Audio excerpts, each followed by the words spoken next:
Maya Ellis had learned to recognize the exact moment silence became dangerous.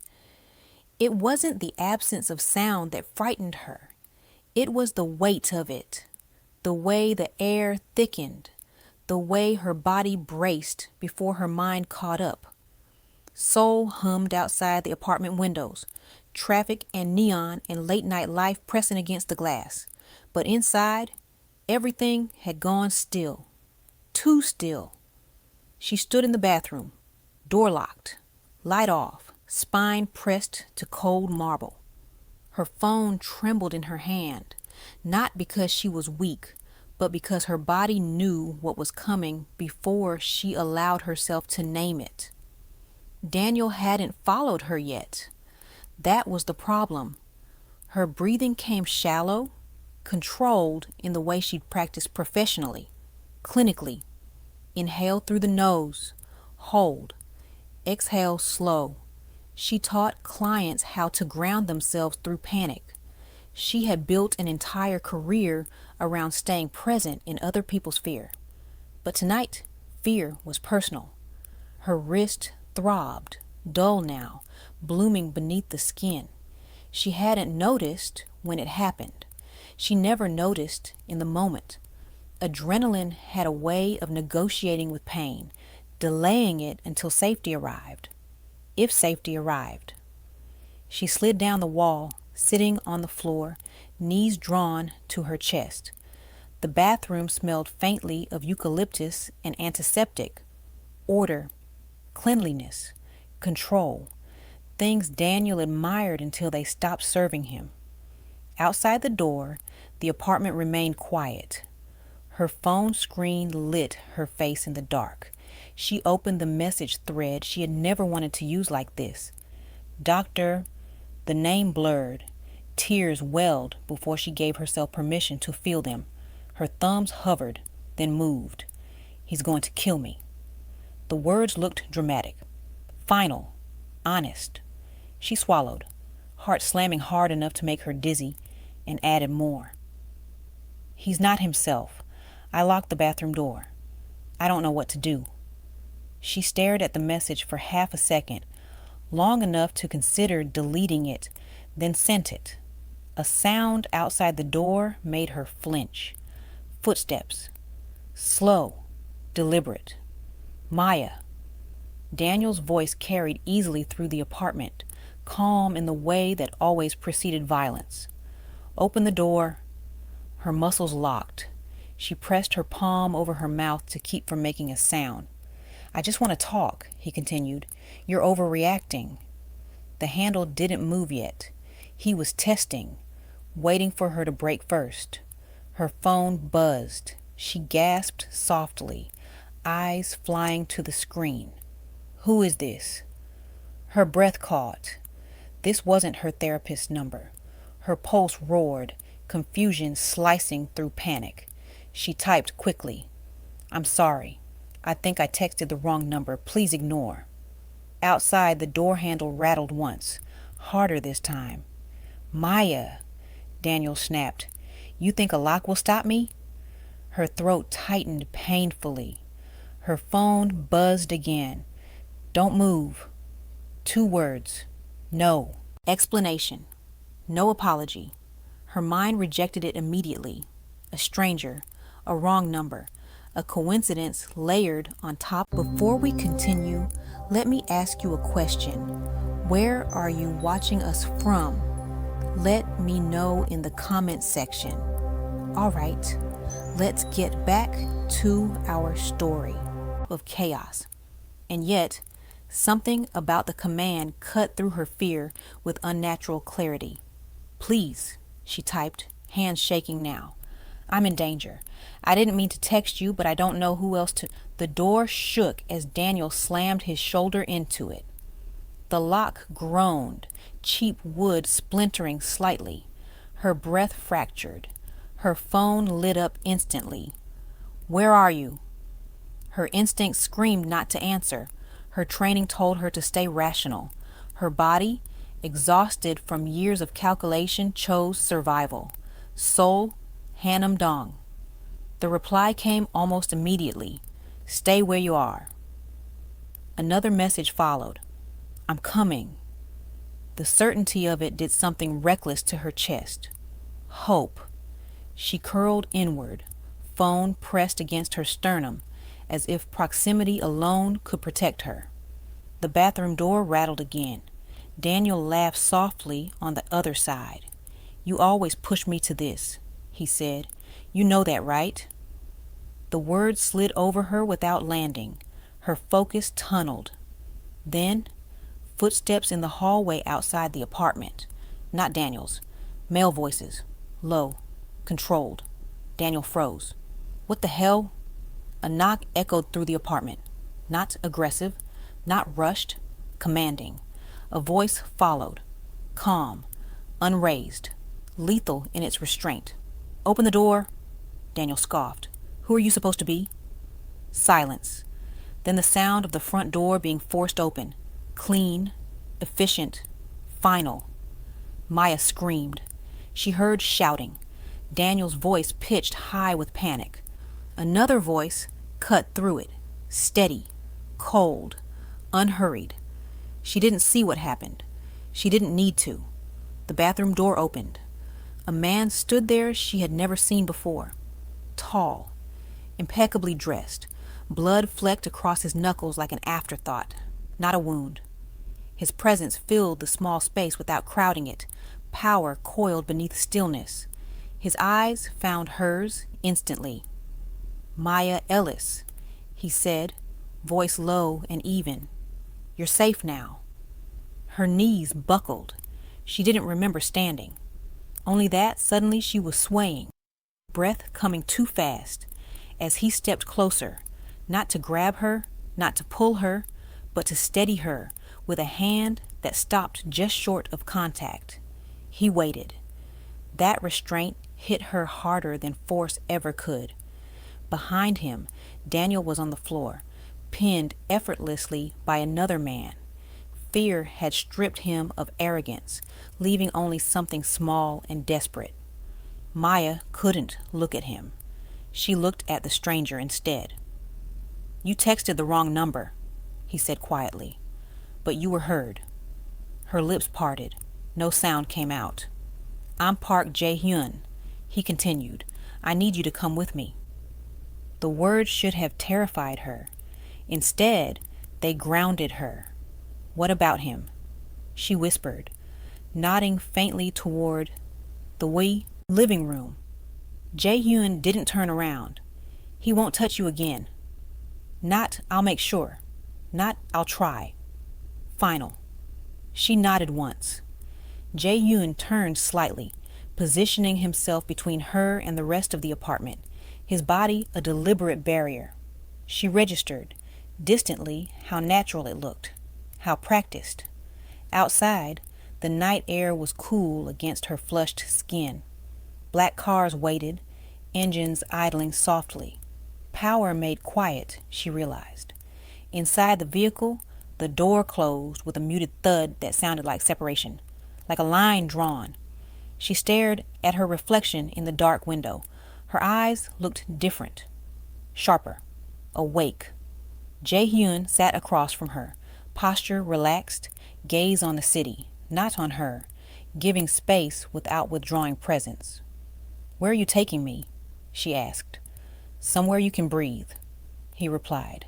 And tomorrow, somewhere you can decide. The word decide lodged deep in her chest.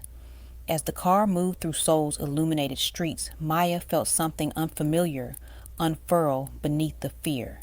Not relief, not desire, possibility, and it terrified her more than anything Daniel had ever done. The car moved through Seoul like it belonged to the city, not fast, not slow, certain. Maya watched the light slide across the glass. Her reflection ghosted over towers of steel and neon. Her body was still catching up to what had happened. Shock lingered in the edges of her awareness, but beneath it, steadier, deeper, was a sensation she didn't recognize at first. Containment, not confinement, not captivity. Control applied outward so she didn't have to hold it alone.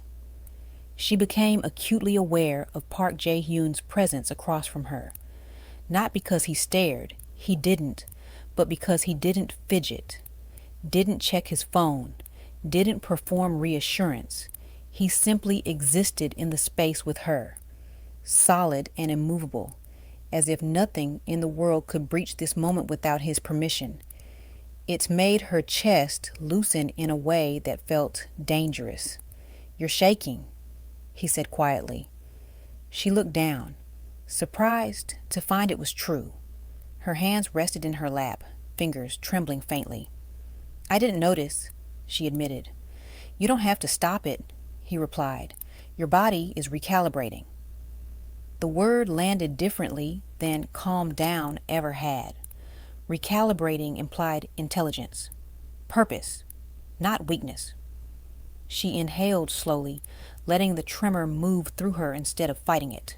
He watched, not intrusively, not clinically, attentive in a way that made her feel seen. "How did you know where to find me?" she asked after a moment. "You gave me enough," he said, "and I know the city." That answer carried layers she didn't try to unpack yet. The car slowed as they approached a high-rise overlooking the river. Security was invisible, but unmistakable. Movement without noise. Presence without display. Power expressed through absence rather than threat. Inside, the air smelled clean, expensive without being showy. Soft lighting, neutral tones. A space designed to calm rather than impress. Maya hesitated just inside the threshold. Jae-hyun noticed immediately. "This isn't a cage," he said. "You can leave whenever you want." Her throat tightened. "I know." And she did. That was the problem. That was the reason she stayed. A woman met them inside, calm, professional, eyes kind, without pity. Dr. Soon Mi-ra introduced herself with a gentle nod, guiding Maya into a private room without questions, without commentary. Jae-hyun remained nearby but turned away, granting privacy without absence. Even that choice registered in Maya's body, a subtle easing she hadn't realized she needed. The examination was efficient, tender, real. Bruises catalogued, wrist supported, ribs checked, no gasps, no dramatization. "You did the right thing," the doctor said softly when she finished. "Survival is not failure." Maya swallowed hard. When she was alone again, seated on the edge of a bed that felt too soft to be real, her phone lay heavy in her palm. She scrolled back. "He's going to kill me." Then, "Don't move. I'm coming." The door knocked once. "May I come in?" Jae-hyun's voice was low, measured. "Yes."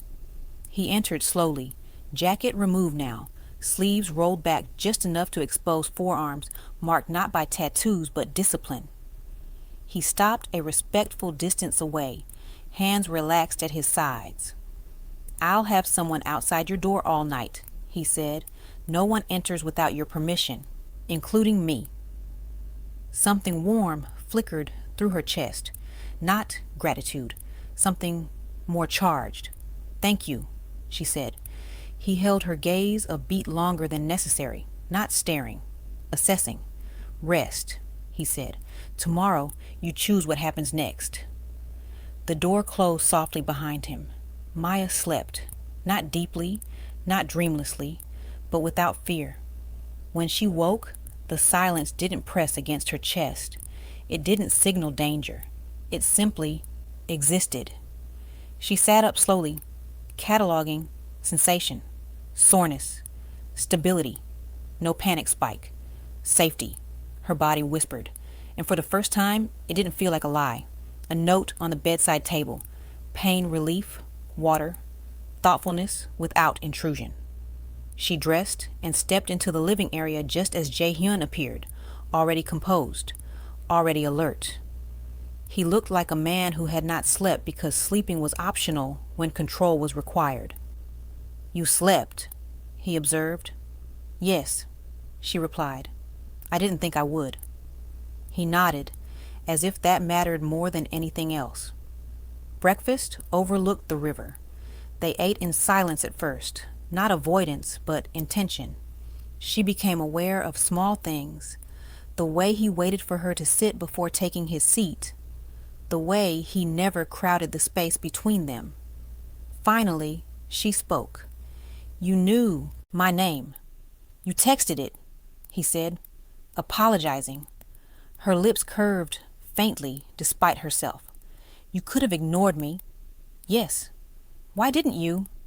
He didn't answer immediately. The pause was deliberate, weighted, because fear doesn't lie, he said. "People do, but fear doesn't." The truth of it settled low in her body. "You didn't call the police," she said. "No." "Why?" "Because you said you were afraid," he replied evenly, and fear is usually informed. Her fingers curled against the table. "What happens now?" she asked. He leaned back slightly, folding his hands, power in stillness. "Now you decide," he said, "what you want to happen to Daniel." The name tightened something in her chest. "I don't want to see him." "You won't." "I don't want to disappear to survive." A flicker crossed his eyes. Approval, maybe. "Good," he said. "You shouldn't have to." The space between them felt warmer suddenly, charged in a way that had nothing to do with touch. She noticed her own body then, not as something under threat, but as something aware, awake, responding. The realization unsettled her. Later, alone in the guest room, Maya lay staring at the ceiling. The city breathed beyond the glass. Somewhere down the hall she heard his voice, low, controlled, speaking a language she didn't understand but somehow trusted. She didn't feel watched. She felt held. That awareness crept into places she had locked away for years. Desire didn't ignite. It unfurled, cautious and curious. The next morning, she woke early again, found him in the kitchen, sleeves rolled, pouring coffee. "You're up," he said. "So are you." He handed her a cup without stepping closer than necessary. They stood side by side, watching the city wake. She felt the heat of him, not threatening, not invasive, present. "If this feels confusing," he said quietly, eyes forward, "you don't owe me clarity." She laughed softly. "I'm a therapist. Clarity is my job." "And feeling?" he asked. She met his gaze then. "That's more complicated." He accepted that without pressure. Later, she took a walk with Shungwoo, fresh air, normalcy. When she returned, evening had draped the city in gold and shadow. Jae-hyun waited. "You look steadier," he said. "I feel steadier." Dinner passed with conversation this time, not heavy, not probing, until she asked the question she'd been circling all day. "You haven't asked what I want," she said. He looked at her fully now. "I assumed," he replied, "you would tell me when you were ready." Her pulse quickened. "And if I don't know yet, then you're allowed not to know." She pushed her plate aside, breath shallow. "I'm afraid of wanting. Desire isn't dangerous," he said quietly. "Loss of choice is." He stood, took one step closer, stopped. "If you feel pressure," he continued, "you say so, and this ends." "And if I don't?" she asked. "Then we proceed slowly," he said, "intentionally." She closed the distance herself. "I don't want to be rescued," she said. "I know. I don't want to be owned. I know. I want to choose." He lifted his hand toward her chin, stopped short. "Then choose," he said. Her decision landed in her body first. She kissed him. Slow, testing, deliberate. He didn't take control. He responded, And when he stopped, when he rested his forehead against hers and said, "This is where we stop tonight," the restraint was devastating, dangerous, perfect. Maya woke with the sensation of being watched. Not watched in the way that triggered panic, no sharp intake of breath, no instinctive calculation of exits, but in the quieter way awareness rises when another presence shares the air. She lay still for a moment, eyes closed, listening. The apartment was silent except for the distant city. No footsteps, no voices, and yet she felt him. The memory of the night before lingered in her body like warmth trapped beneath skin. The restraint, the kiss that stopped before it became anything she might later regret. It had left her suspended, desire awake, unanswered, humming. She pushed herself up slowly, running a hand through her hair, grounding herself in the morning light spilling through the windows. Soul stretched out beyond the glass, expansive and indifferent, as if nothing intimate or dangerous had unfolded in its shadow. She dressed deliberately today, not to hide, not to impress, to inhabit herself. When she stepped into the living area, Jae-hyun was already there, standing near the window with his phone lowered in his hand. He turned when he sensed her presence, not startled, not surprised, as if he'd been aware of her the entire time. "You slept," he said. "Yes," she replied, "more than I expected." His gaze flicked briefly to her wrist, now neatly supported, then back to her eyes. "How do you feel?" The question was open-ended, not leading. "Clear," she said after a moment, "which is strange." "Clarity often follows safety," he replied. They shared coffee again, the ritual settling into something familiar. This time, the silence between them felt different, heavier, charged. She became acutely aware of her body, how close he was, how far. The controlled way he leaned against the counter, giving her space while unmistakably claiming the room. She wondered if he felt it too. "I spoke to Seung-woo," he said eventually. "Daniel won't be looking for you." Her fingers tightened around the cup. "What does that mean?" "It means," he said evenly, "that his access to you has been removed. Financially, legally, socially." She searched his face. I didn't kill him," Jae-hyun said calmly. "I removed his leverage." Relief hit her harder than fear ever had. She set the cup down carefully, steadying herself. "Thank you," she said. "You don't owe me gratitude," he replied. "You owe yourself peace." The word lodged deep in her chest. The day unfolded with intentional normalcy.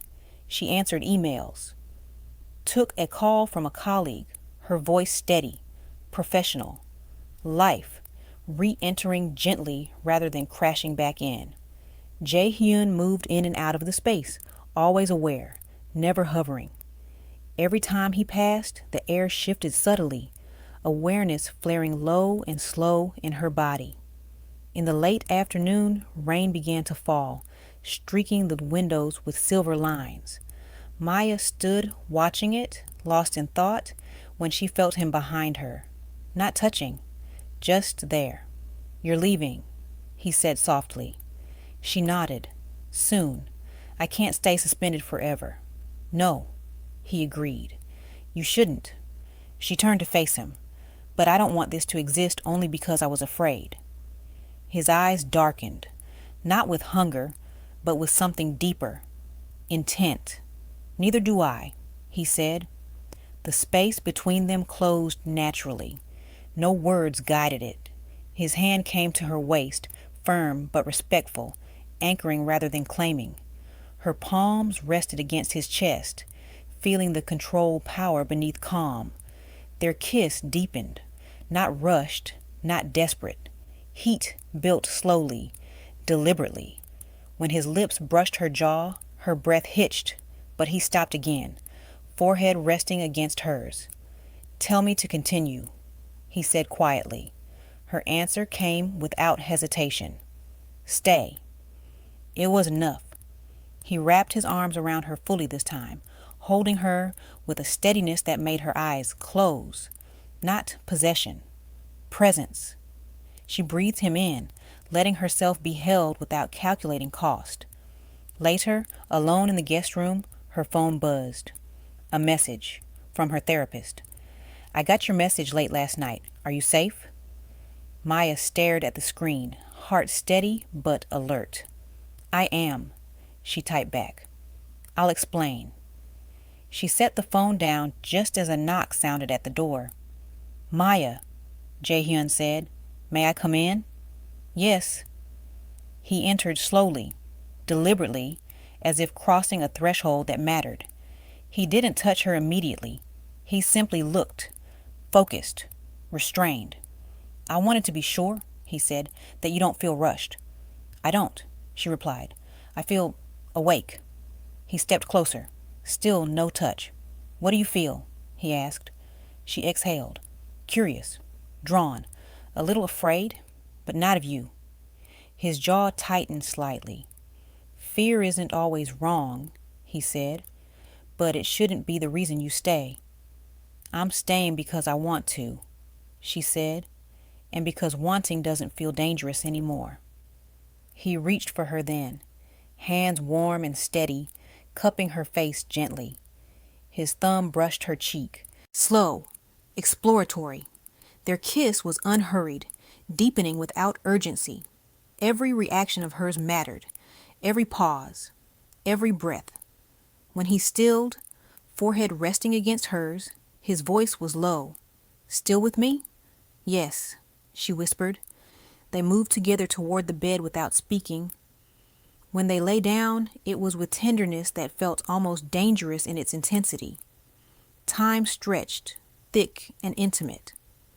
When he stopped again, when restraint held where instinct urged otherwise, her body trembled, not from denial, but from the promise of continuation. Later, wrapped in quiet, Maya stared into the darkness and understood something fundamental. She wasn't healing from fear anymore. She was learning how to want. The pressure didn't arrive with noise. It arrived with precision. Maya felt it first in the way Jae-hyun's routine shifted, calls taken behind closed doors more often, Seung-woo present in the apartment longer than necessary, the quiet hum of preparation beneath everyday calm. Nothing was said outright. Nothing dramatic happened, which meant something was coming. She stood at the kitchen island one evening, scrolling through her phone when Jae-hyun joined her. He didn't touch her. He didn't speak immediately. He simply occupied the space beside her, close enough that she could feel the heat of him through fabric and air. Daniel tried to move money today, he said calmly. Her fingers stilled. To leave the country?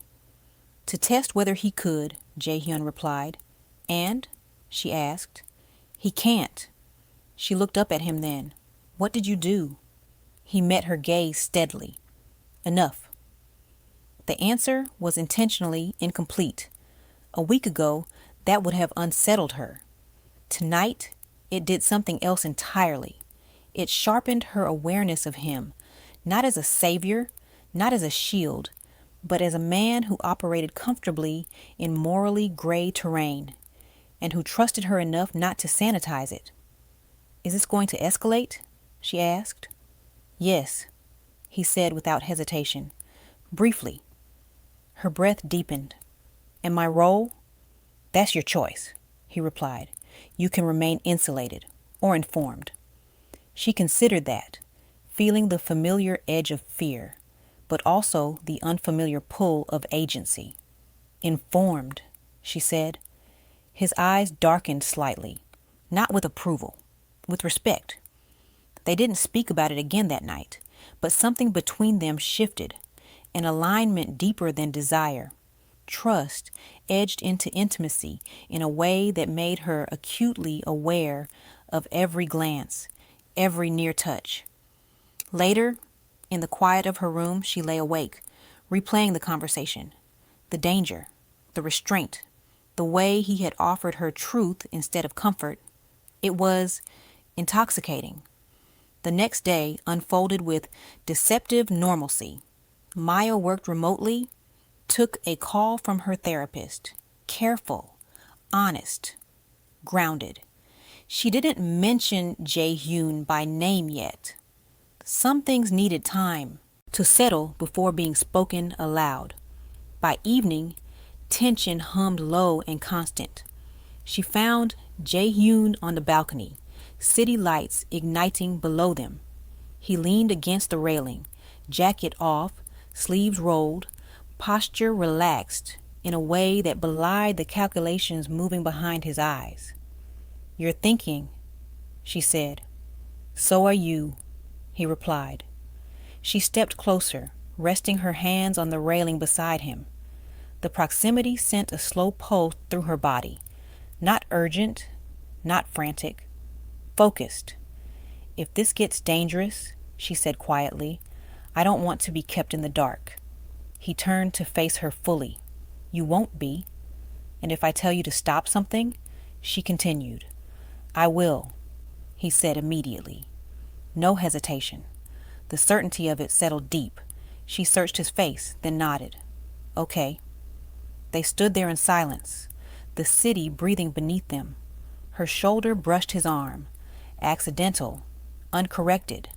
Awareness flared. He shifted slightly, just enough to acknowledge it without escalating. "Come here," he said softly. Not a command, not a request, an invitation. She stepped into his space. His hands came to her waist, firm, grounding. Her palms rested against his chest again, the steady beat beneath her fingertips anchoring her. Their kiss was slower this time, heavier, less exploratory, more deliberate. His mouth moved with intention, as if mapping something he planned to return to later. When his lips parted from hers, he stayed close, breath warm against her cheek. "This is where restraint becomes difficult," he murmured, her lips curved faintly. "Good." A flicker of heat crossed his expression, gone almost as soon as it appeared. He stepped back. Not because he had to, because he chose to. The following days confirmed what she already sensed. Daniel didn't disappear quietly. He pushed, tested, reached out through mutual acquaintances, through professional channels, through half-veiled threats that arrived via email and voicemail. Each attempt was met with silence, then consequences. Maya was informed, not shielded. She read the messages, saw the timestamps, understood the escalation. One evening, Jae-hyun sat across from her at the dining table, files laid out neatly between them. Evidence, leverage, paths forward. "This ends soon," he said. "How?" she asked. "By making it unprofitable for him to continue." She nodded. "And after?" "After," he said, watching her closely, "we see what remains." The words hung between them, waited. That night, the tension between them was almost unbearable. She found him in the hallway, moving with purpose, and stepped into his path without thinking. "Stay," she said. He stopped instantly. "Yes?" he asked. "I don't need protection right now," she said. "I need you." The honesty of it cracked something open. He didn't touch her at first. He searched her face, eyes, scanning for hesitation, doubt, fear, finding none. He pulled her close, his mouth finding hers with controlled hunger. The kiss deepened, bodies aligning, heat flaring bright and insistent. Her hands slid up his back, fingers curling into fabric, grounding herself in the reality of him. He broke the kiss before it tipped into urgency, resting his forehead against hers. "Tell me to stop," he said quietly. She didn't. Instead, she pressed closer, breath shallow, desire coiling tight and unrelenting. He exhaled slowly. "Not tonight," he said, not denying her, but preserving something larger. "Not when the stakes are this high." The frustration was sharp, the respect sharper. She nodded, even as her body protested. Later, alone again, Maya lay awake, pulse still racing, desire unresolved and alive. Danger loomed. So did temptation. And for the first time, she wasn't sure which one thrilled her more. The separation wasn't dramatic.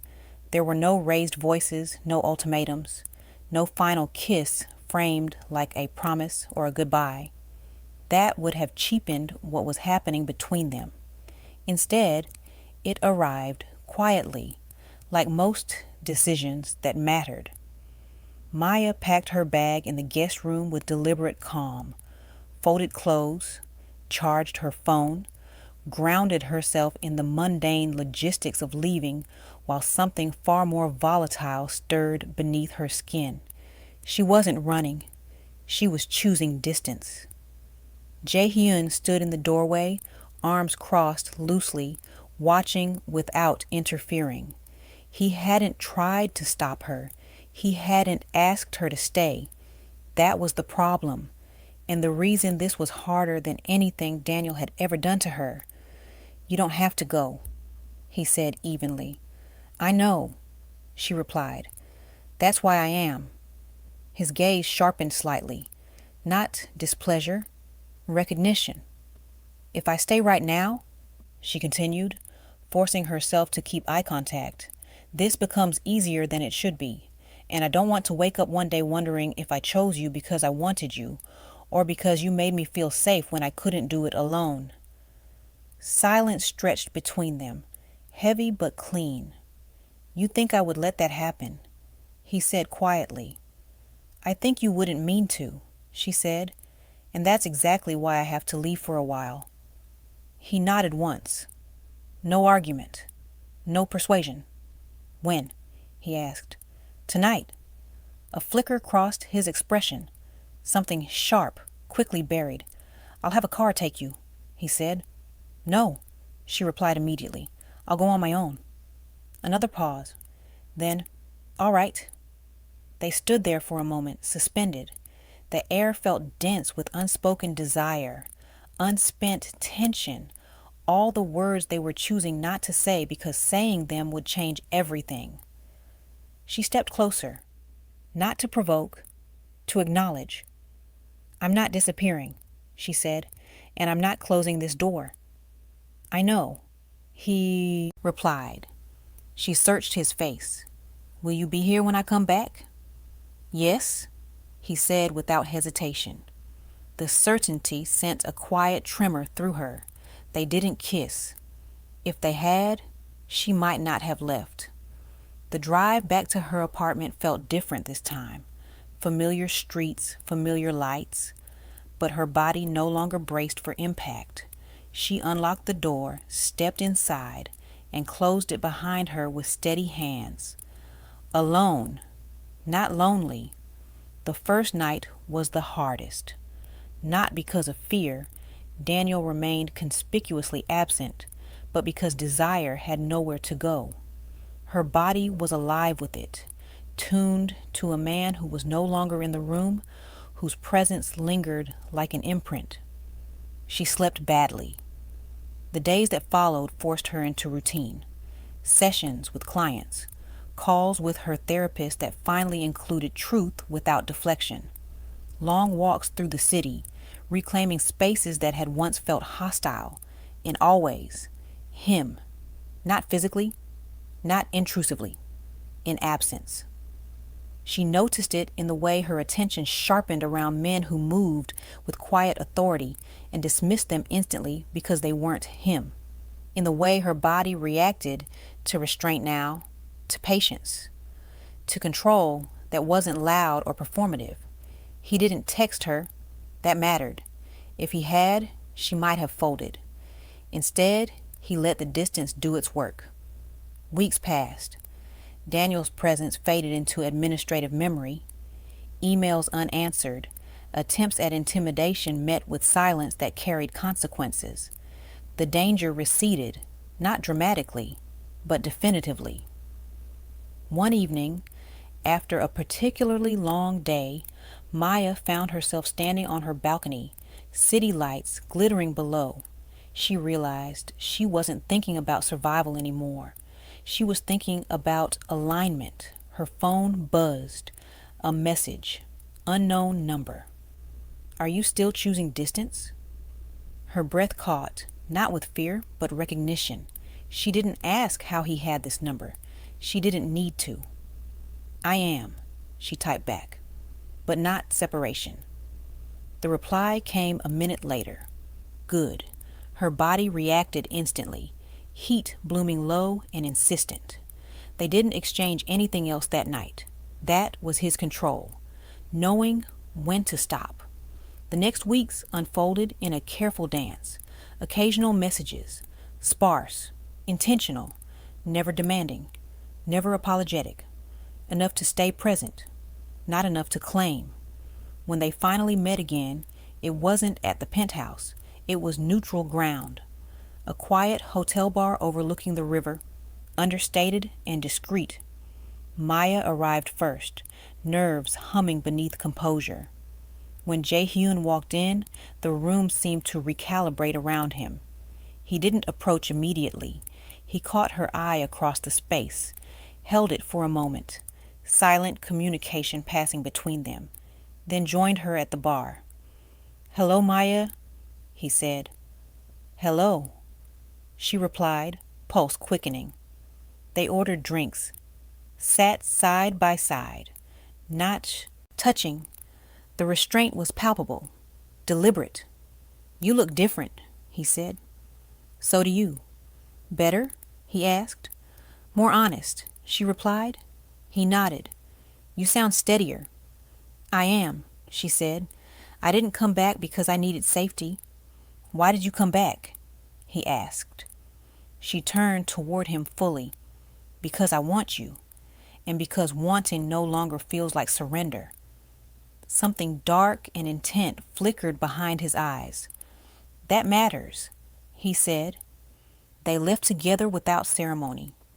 In the elevator, the space between them was charged enough to hum. Neither moved, neither spoke. The silence was almost unbearable. When the doors opened to the suite, he stopped her with a hand lifted, not touching, just signaling pause. Before we go any further, he said quietly, tell me this is still your choice. She stepped closer, closing the distance herself. It is, she said, and it's informed.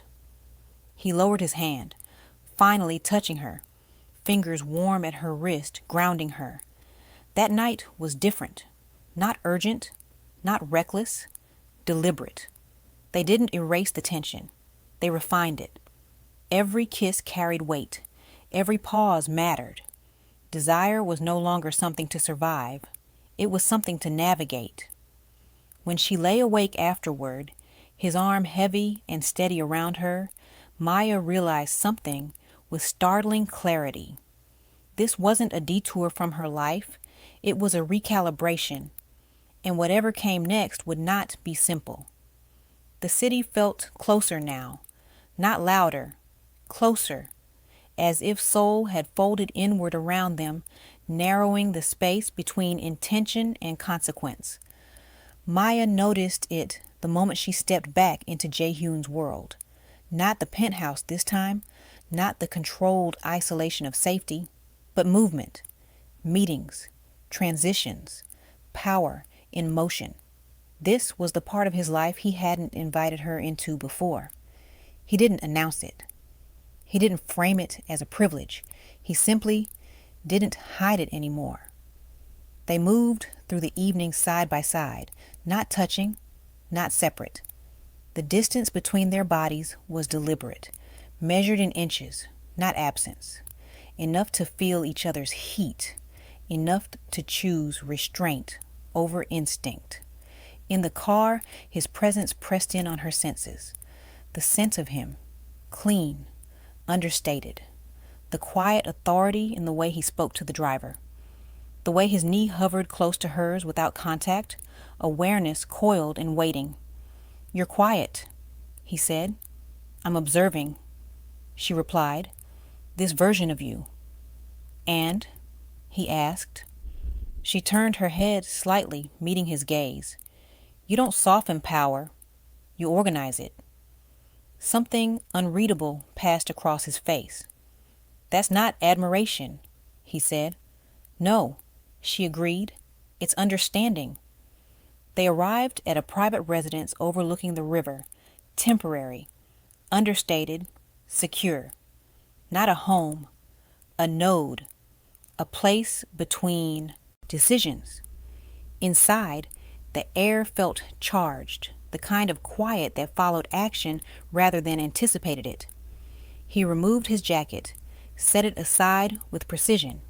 She watched the movement, the discipline in it, the absence of wasted motion. "You're still free to leave," he said, not looking at her. "I know," she replied.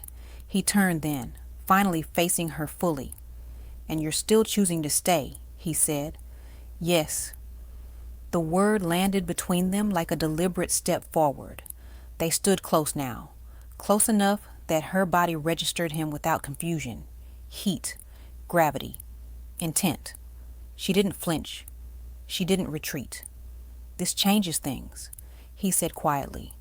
"Only if we let it," she replied. His hand lifted slowly, giving her every chance to step back. When his fingers brushed her jaw, the touch was light, testing, reverent, devastating. Her breath hitched. "Tell me if you want me to stop," he said. She leaned into the touch instead. "I want you to continue," she said evenly. No tremor, no apology. The kiss that followed was controlled but deep, layered with weeks of restraint and distance. His mouth moved with deliberate slowness, as if every second mattered, as if he was memorizing her rather than consuming her. Her hand slid to his shoulders, fingers curling lightly, not to pull, but to anchor. She felt his restraint strain beneath her palms, felt the moment where he chose control again instead of surrender. When he broke the kiss, their foreheads rested together, breath mingling. "This isn't about release," he murmured. "It's about alignment." Her pulse thundered. "Then don't rush it." "I won't," he promised. They moved deeper into the space together, shedding layers slowly, deliberately. Every pause carried intention. Every touch asked and answered without words. When they finally lay down, bodies close but not fused, his arm heavy across her waist, Maya stared at the ceiling, awareness bright and steady. She felt safe. She felt wanted. She felt powerful. Later, when silence settled again, she turned toward him. "Daniel," she said softly, "is it over?" He didn't answer immediately. "Yes," he said finally, "but consequences don't always end cleanly." She nodded. "I don't need clean, I need honest." His hand tightened slightly at her waist. "Then stay informed." She smiled faintly in the dark. Morning came quietly. Light spilled across the room, soft and unintrusive. Maya woke first again, listening to the steady rhythm of his breathing, feeling the weight of his presence behind her. She didn't move right away. She let herself feel it. The choice, the proximity, the unresolved tension still alive between them.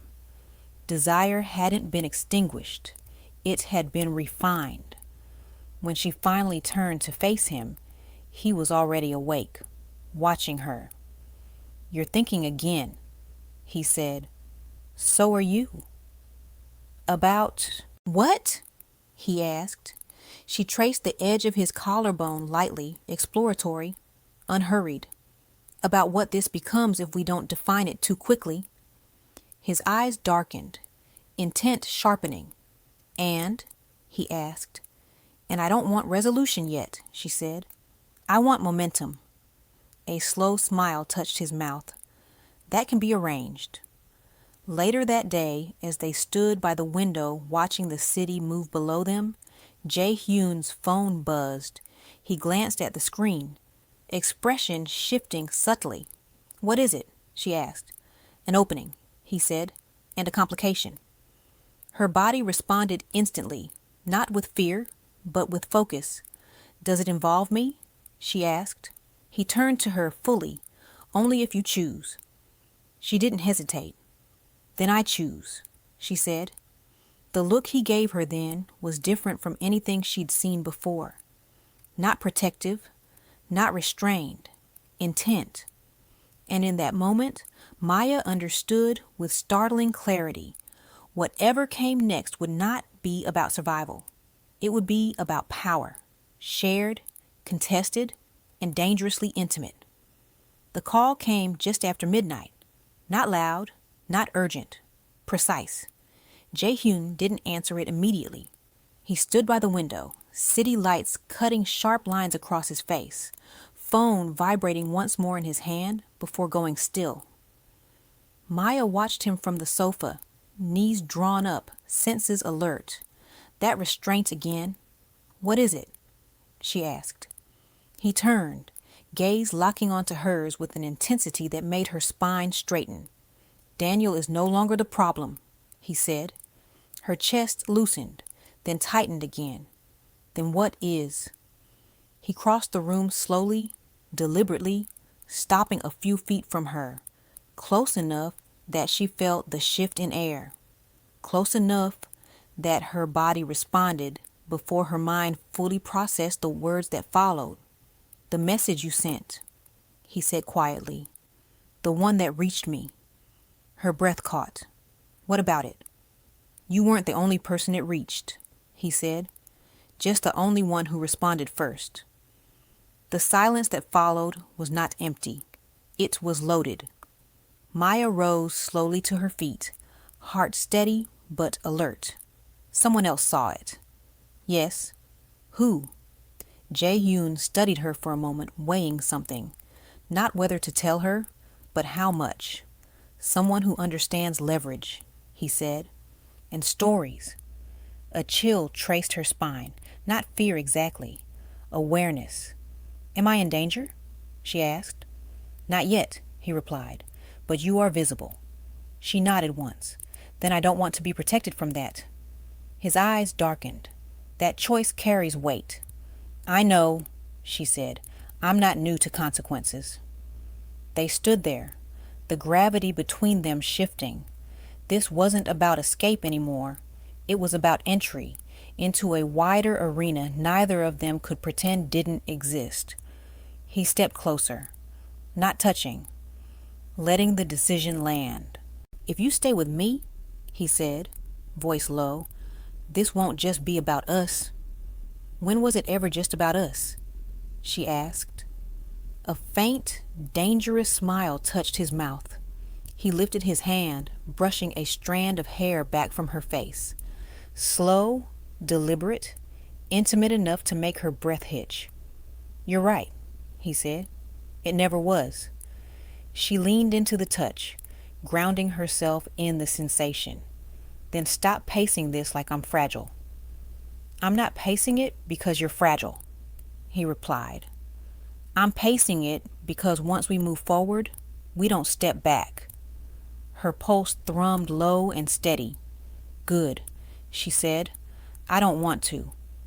Their kiss this time was different from all the others.